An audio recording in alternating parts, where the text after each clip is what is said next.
आज आपण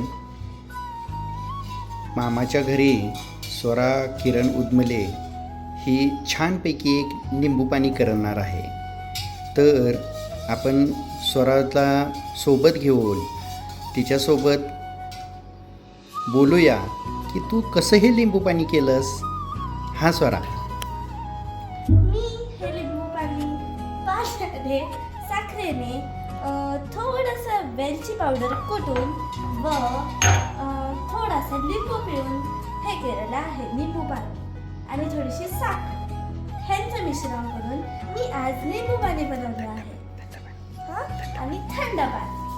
तर मग मी माझ्या पॅरेंट्सना सरप्राईज देणार आहे की मी त्यांच्यासाठी लिंबू पाणी बनवलेलं आहे.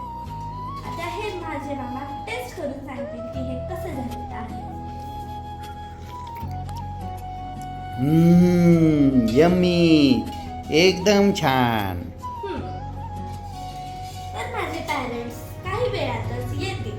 तोपर्यंत मिळूयात नेक्स्ट व्हिडिओला.